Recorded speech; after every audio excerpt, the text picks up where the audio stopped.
Welcome, everyone, to The Teaching Show. I'm your host, Justin Bader, and I'm honored to welcome to the program Gabriel Vigil. Gabriel, welcome. Ah, Thank you so much for having me. Well, I'm excited to talk about classroom management with you, and I know this has been a passion and an area of expertise of yours for quite some time. Take us into what you do on classroom management. All right. Well, okay. Well, so a little background about myself. I'm a teacher in Southern California. I've been teaching for 23 years now. Mainly at middle school, eighth grade, but I have done anything from sixth to 12th grade. So the easy ones, all the easy grades Oh is what you yeah, teach. definitely the easy ones. I never taught elementary. I covered a sixth grade class one time, and I made the kids cry. So I'm not sure I should be promoting that. But so, anyways, eighth grade is my field. So, and then about 5 years ago, I started a YouTube channel. I rebranded it. It is now called the Classroom Management Guy. So if you need to find me, that's where you can find me on YouTube, the Classroom Management Guy. But my mission, probably within the past couple months, is really to help out new teachers, any teachers, honestly, but mainly new teachers, just kind of make it past those first couple of years, because those are the ones that'll either make it or break it for our teachers. So that's been my mission here for the past couple of months. Yeah, absolutely. And I can certainly relate to that importance of classroom management in the first couple of years. And it was a real challenge for me, especially my first year. And I'm grateful to have made it through that. But I think there is a very large learning curve when it comes to classroom management. Before we talk about the needs of new teachers in particular, I wonder if you have any thoughts on what has changed for everybody in recent years, because you've been teaching for a long time, you've got a lot of perspective. I'm sure you have colleagues who've been in the game for a while. How has the landscape changed, even for veterans? Ooh, well, here we go. Taking it back way back, I remember when I was going through school, uh, discipline always seemed to be different than it is now. Uh, the tools that teachers could use in the past to discipline are no longer there.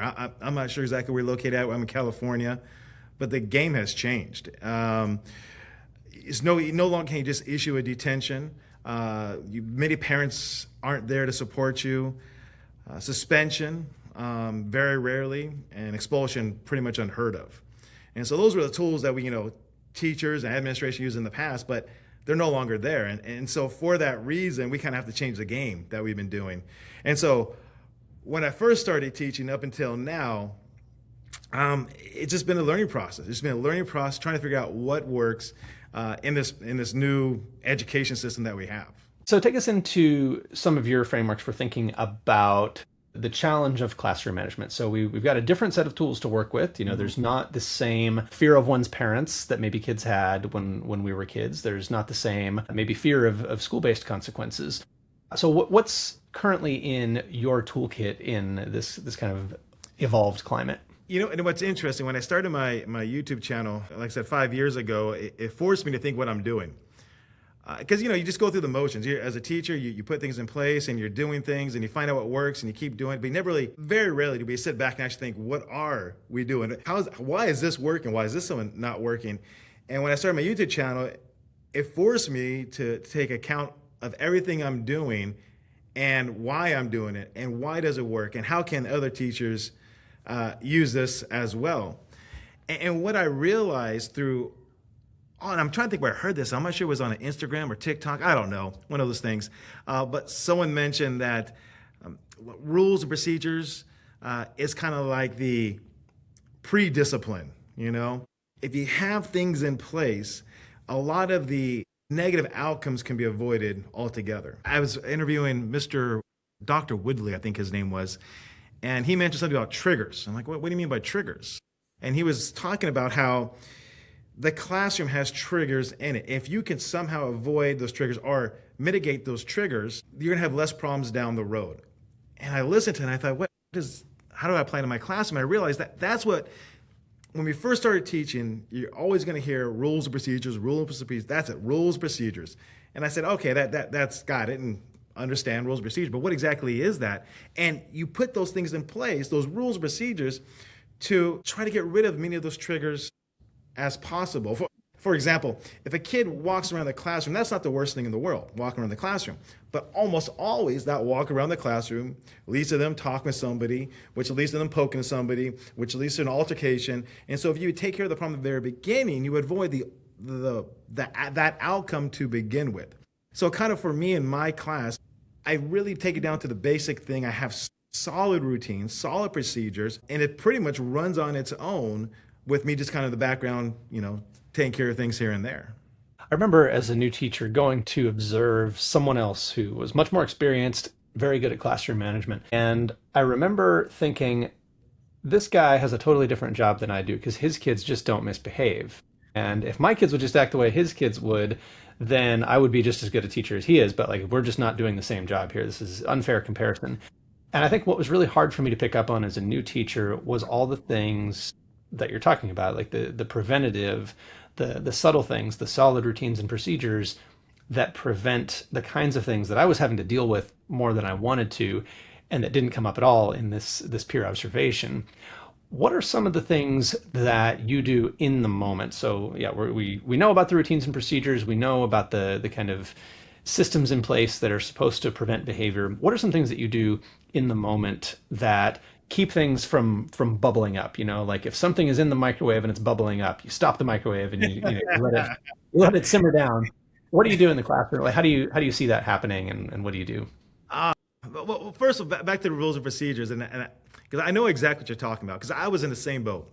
I mean, I almost got fired my first year. The principal came up to me and said, we need to talk. You never want the "we need to talk" thing. He said, I don't think this is working out. And I'm like, oh man, I got a family, I got kids, a house. I got to figure this out. And he connect me, like you mentioned, with a mentor and somebody else to kind of guide me along. And it's been a process. It's been a process. And what was my weakness, I would say now is my strength. But you're right. Those rules and procedures, and I was talking with a new teacher, and he's like 3 years into it, and I asked him how things are going. He says, much better this year.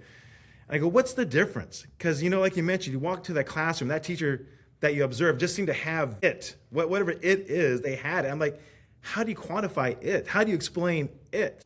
And he actually said this. He says, I knew about rules and procedures. I had rules and procedures in my classroom, but they weren't part of me. They weren't part of the classroom. There's something I was doing in the classroom, but they weren't built in, baked in. And that's the difference. But that takes time to get in there. And so the question was, what do I do if something really does bubble over, pop off? Once again, you lay everything, the foundation, to hopefully avoid that as much as possible. If something does come up, and it does, we're humans. I have my moments where, I kind of lose it a little bit. But the best thing in the classroom is when you've been doing this a while, you find the tricks that work. You're able to dig into that little cookie jar and find out what worked in the past, and you're able to apply it again.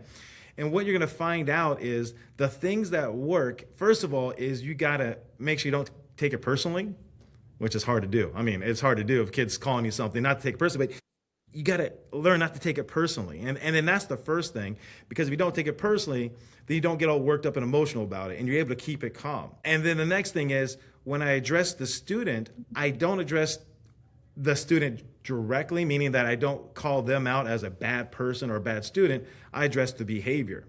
And the ultimate goal in all of this discipline and dealing with the students is to change that behavior. That's the ultimate goal. It's not to vent and not to seek revenge, not to get any of that. It's just to change behavior. And so you lay the foundation, the routines, procedures in to hopefully control the behavior at a certain level. And then when you need to change behavior, that's when you incorporate focusing on the behavior and not the student themselves. And not perfect. There's moments, and sometimes it works, and most times it does. Sometimes it doesn't. But you're trying to get the best bang for your results. Yeah, absolutely. It sounds like one thing you're getting at here is the idea of avoiding a power struggle, Oh yeah. right? And I think maybe the old school way of approaching classroom management was to just, wield the most power, to be the scariest voice in the room. And of course, that's not what we do. That's not how it works anymore. And often kids will try to get us into a power struggle. They'll try to push our buttons and see what happens, for their own entertainment, if nothing else. What are some of your recommendations for getting out of that power struggle mindset and avoiding those power struggles that students may be perfectly happy to engage us in? So regarding the power struggle, I do everything I can in my classroom not to make it a power struggle. Once again, the ultimate goal is to change the behavior. And you're not going to change it by going head to head, with somebody. You're just not. As adults, I have a student we were talking, and I basically made the thing. It's easier to make a point than it is to make a difference. And so with your students, you can make the point of trying to be right and tell them what they're doing wrong, but it's not going to make the difference. And so the best thing for me that I found is I have something called progressive discipline, where you kind of just catch the behavior at the very beginning and try to do a small correction with it, maybe just a quick name, call the student out, maybe put the name on the board, maybe see if the class for a minute. It kind of just escalate it's a little bit each time because it hopefully gives them the out. And you always want to give the student the out. For me, the most extreme case of most time would be, let's say a student, cell phones. They have a cell phone out. And so I'll tell the student, hey, please put your cell phone away. And they don't. So now we kind of start the power struggle, the defiance. I can immediately just lose it, and I can't believe you're treating, but you don't do that. So I'll go to them, maybe a minute later, they haven't done, I'll go to them and say, hey, maybe you didn't hear me. Real soft. I actually get down to their level on their desk and say, hey, maybe you didn't hear me, but we're not allowed to have cell phones in the classroom. Could you please put it away? And then I walk away. Because I could be in that moment just going back and forth and not get anything. So you have to give them that out. And then 90% of the time, they'll and they'll put it away. If they don't, then I'll go back to my third time and say, hey, I gotta let you know the rules of the school. It's not my rules. It's the rules of the school is you can't have cell phones. If you don't put it away, I gotta send you to the office. Can you please put it away? And then walk away. Quiet. The tone is there. It's not saying they're a bad student. These are the rules we got to follow. And so each time you're trying to give the student, because they don't want to lose face in front of their friends. And so by doing this approach, hopefully gives them the out, and eventually they put it away, and then you change the behavior. Now, the other part of it is how do you do that long term is you just got to be consistent with it. And that's a long term perspective. But that's how I would deal with students where things seem to be more of a power struggle. Yeah, so you're literally walking away. You're saying, here's my expectation, but you're not then like staring them down, waiting for them to comply, inviting them to challenge you. Like you're giving them an out, as you said. They can kind of save some face. They don't have to just give in, but they might as well give up on the cell phone, put it away, or else you do have a next recourse. And I think that's a really crucial piece too there is you're not just asking and hoping and then that's it, right? You do have a next recourse in your progressive discipline system. 100%. 100%. Oh, I like how you break it down. You take what's up here and you make it make sense. I love that. Well, and I think that progressive discipline idea has become unpopular in recent years, or people have kind of pulled back from that because they think, well, I don't want that student to go to that next level, right? The next level is worse for the student. I don't want the student to go to the office. Sometimes the office says, we don't want you to send the student to the office. We want you to keep them. And I feel like that doesn't really work because there has to be that next recourse. If I'm going to not get in a power struggle, if I'm going to set my expectation and walk away, when I come back, I have to have some sort of recourse, right? So you feel like you can send students to the office, you can have that next recourse if a student is really going to not do what you ask them to do. I know for me, for my school, for sure. And that's because I have a good relationship with the administration. But here's what I noticed. For a while, I think for 3 weeks, the dean left. I had to take the dean of students role on for 3 weeks. It was the most exhausting 3 weeks of my life, besides having a baby at first with the wife. But beyond that, it was the most exhausting thing. And what I noticed is that most of the referrals, we call them, came from a few select teachers. And so what I would think from administration's point of view, if they see that there's only a few students that you ever send to the office, then they know that, okay, this kind of went to the next level. He did his best to handle it in the classroom. And so for me, I have that luxury of having the rapport and the relationship with admin, and they know how my classroom manager, my classroom, so I do find the support from them.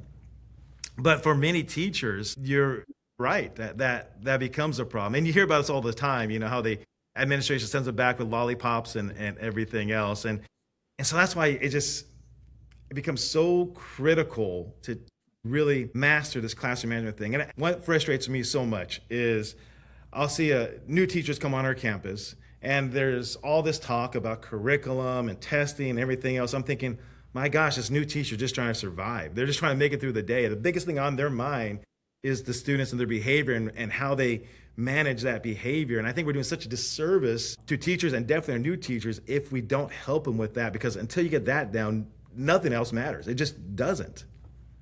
And I want to acknowledge something kind of remarkable. Having this interview, we're talking at the end of your school day, right? Like you taught all day today? Yes. So if you're a new teacher right now, you know how amazing that is, because as a new teacher, I remember just the full body exhaustion. Like I fell asleep on the floor of the living room one day after school, like it was a Friday. And like just the fact that you're able to have a conversation with me this time of day tells me that you have figured out a lot of those things about just, just managing the day, managing the energy, managing the personalities, not taking things personally. So for someone who is in the midst of that learning curve in their first year, their first 2 years, their first 3 years, they do feel the exhaustion. They do feel the strain of dealing with behavior and dealing with all the challenges that kids like to throw at us. What would you say is some of your kind of starting point advice? Like throw us a little bit of a lifeline, if you would, if we're in that stage. All right. First of all, is you got to have grace for yourself. I mean, you have to. One thing, my story is first year teaching, almost got fired. Second year teaching was not that much better. Third year teaching, it was a struggle. I was so many times I went home crying. I'm a grown man. I go home. These middle schoolers make me cry, you know. And so, as a new teacher, the first thing I would want them to know is they should give themselves grace because this is extremely hard. And most likely they probably feel like they're alone in this, because they're in the classroom by themselves with these students to think, what's wrong with me? Why is this not working? And it's not the case. The number I hear over and over again, and we kind of briefly mentioned before, is 44% of new teachers never make it to year 6. That just tells you how hard this is. And you mentioned it was extremely hard for me those first couple of years. So the first advice I have for teachers: give yourself some grace. Just do, and just know, hang in there. Nothing's wrong with you. It is a learning curve. It took me honestly about 7 years before I finally felt comfortable being in the classroom. But then once you hit that learning curve, it gets better. So just hang in there for that part. Just hang in there for that part. And the second bit of advice I would have is just know that each year you want to kind of just take something away with you, positive, whatever that might be, because you're going to find yourself going back to that as the years progress. Be it maybe something that wonderful a student said to you, maybe it's something that worked in the classroom. You're just going to find yourself holding on to that and bring it back out again when you need it the following year. And you just kind of keep building upon that. So that'd be my advice for new teachers is focus on classroom management. You're going to hear a lot of talk about everything else. You're going to hear a lot, and you have to kind of play the game. You got to play the game. You got to go through the motions. But honestly, classroom management, that's what you should be focused on 90% of your time, working on that, improving that, making the tweaks, learning from it. And then by year 2, 3, once that's locked in, then you can bring everything else in that the district and the school really, really wants you to have. Love it. So you said a couple of things there that I think are really worth echoing because they're so powerful. Have grace for yourself. You normalized the fact that there is a substantial learning curve to this job, a multi-year learning curve. It's not like, any previous job people might have had where you learn the ropes in a couple of weeks and then you're good to go. I mean, it is a multi-year learning curve in this job. And then the third thing I wanted to highlight that you said was, about kind of building your bag of tricks, building your repertoire of strategies that you use and celebrating what you've accomplished in that time. Did I get that last one right? 100%. I didn't use the word repertoire because I can never say it correctly, but that is right. That's exactly what it is. Well, I love the hope that you're giving people there. And I wonder if you could tell us, Gabriel, a little bit about what you teach in your course. I understand you have a course on classroom management. What are some of the things you cover in there? All right. So here's where it gets hard is how do you help teachers that are struggling, right? And I developed a course to give the best I could for teachers to take what they can from it and hopefully transform their classroom. It's called Classroom Transformation, to transform the classroom in 20 days. And it kind of just gives them the foundation of everything so they can hopefully get in the right trajectory, so that's it. But I'll be honest with you, probably the best thing I would recommend to stay in contact with me or to pick my brain is go to that YouTube channel. I mean, hundreds of videos on there. Any teacher can always reach out to me if they have any questions. I'd be more than happy to help. And that is truly where I feel my calling is the next 10 years is just try to get as much as I can, help as much as I can. And so I definitely hope people reach out to me, watch the videos, the Classroom Manager Guy YouTube channel. But yeah, anything I can do, I'm happy to help out with.